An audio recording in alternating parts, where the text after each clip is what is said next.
अस्सलाम वालेकुम वरहमतुल्लाहि वबरकातुहू। आज हमने डिस्कस करना है chromosomes and genes. Chromosomes and genes की जो स्टडी होती है वो बियोलॉजी की एक ब्रांच है, जेनेटिक्स उसमें की जाती है। और जो जेनेटिक्स की स्टडी होती है वो उसमें स्टडी ऑफ इनहेरिटेंस करते हैं। वरासत के मुतालिक जो मुतालिया है उसको हम जेनेटिक्स कहते हैं।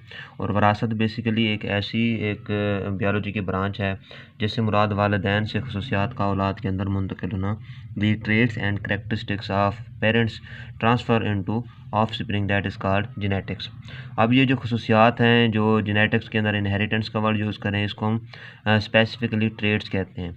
और ट्रेट्स जो होती हैं वो प्रॉपर्टीज़ ऑफ इनहेरिटेंस होती हैं, वरासत की खसूसियात होती हैं, जिसमें हमारे पास आई कलर हो गया, इंटेलिजेंस हो गई, वेट हो गया, हाइट हो गई। तो ये सारी की सारी क्या हैं, ट्रेट्स हैं जो कि वालिदैन से औलाद के अंदर मुंतकिल होती हैं। अब ये जो जीन्स हैं, chromosomes carry unit of inheritance. Chromosomes के पास वरासत की इकाइयाँ होती हैं जिन्हें हम जीन्स कहते हैं, जो कि जेनेटिक्स के अंदर मोस्टली यूज़ किया जाता है। क्रोमोसोम्स के पास स्पेसिफिक वरासत के कैरी करने के लिए उनके पास इकाइयाँ होती हैं, इंडिविजुअल्स होती हैं जिनको हम यूनिट्स होते हैं, उनको हम जीन्स के नाम से याद करते हैं।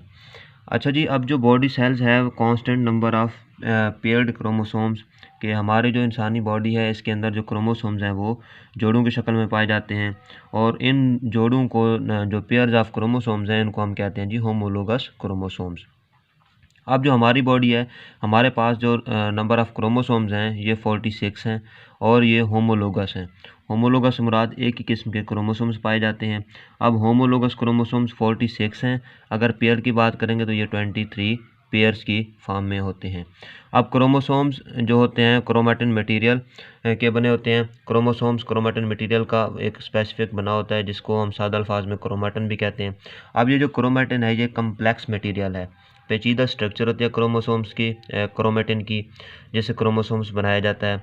अब ये जो क्रोमैटिन है ये डीएनए और हिस्टोन प्रोटीन से मिलकर बनता है। डीएनए और प्रोटीन जो होती है उसको हम हिस्टोन कहते हैं, इनके मिलने से ये बनता है। आगे जब हम इसकी स्ट्रक्चर को डिस्कस करेंगे, डायग्राम से पढ़ेंगे तो ये क्लियरली समझ आ जाएगा। अब डीएनए जो होता है ये wraps around the histone protein form round structure nucleosomes. DNA histone protein से गिर्द लिपटा होता है और गोल साख्तें बनाता है जिन्हें हम न्यूक्लियोसोम्स कहते हैं। अब जो दो न्यूक्लियोसोम्स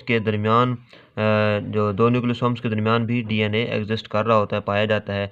इसी तरह न्यूक्लियोसोम्स और उनके दरमियान पाए जाने वाला डीएनए ऐसे दिखाई देता है जैसे धागे में मोती परोए हुए हों जैसे। Nucleosomes between DNA beads on string, या तस्बीह के दानों की तरह में नज़र आ रहा होता है। जिस तरह दरमियान में तस्बीह के दाने होते हैं और उनके अंदर से धागा गुजर रहा होता है, बिल्कुल इसी तरह जो न्यूक्लियोसोम है वो तस्बीह के दाने की मानद होता है और जो डीएनए है वो उनके गिर्द रैप कर रहा होता है, इसी तरह जैसे वो वहाँ से धागा गुजर रहा हो। अब हम डायग्राम जब इसकी देखेंगे तो इससे हमें क्लियरली तौर पर समझ आ जाएगी। ये है जी हमारे पास न्यूक्लियोसोम्स की डायग्राम। ये हमारे पास जो ब्लू कलर का है ये डीएनए की स्ट्रक्चर है और ये जो रेड कलर है ये न्यूक्लियोसोम्स के रैप कर रहा है। हमने पढ़ा है कि जो न्यूक्लियोसोम्स होता है वो डीएनए हिस्टोन प्रोटीन के गिर्द लिपटा होता है और गोल साख्तें बनाता है। इसके गिर्द जो डीएनए वो रैप किया गया है, इर्द गिर्द साख्तें बना रहा है, लिपटा हुआ है। अब जो डीएनए लिपटा हुआ है इसके दरमियान में जो स्ट्रक्चर बने इसको हम न्यूक्लियोसोम्स कहते हैं। और जो डीएनए जिसके गिर्द रैप कर रहा है वो प्रोटीन है हमारे पास, और उस प्रोटीन को हम कहते हैं हिस्टोन प्रोटीन। अब जो हिस्टोन प्रोटीन को आपस में मिलाने वाली चीज़ है वो डीएनए है, उनके गिर्द लिपटा हुआ है तस्बीह के दानों की तरह। ये था हमारे पास क्रोमोसोम्स एंड जीन्स के बारे में कंसेप्ट, और ये हमने अभी पढ़ा है जो न्यूक्लियोसोम्स।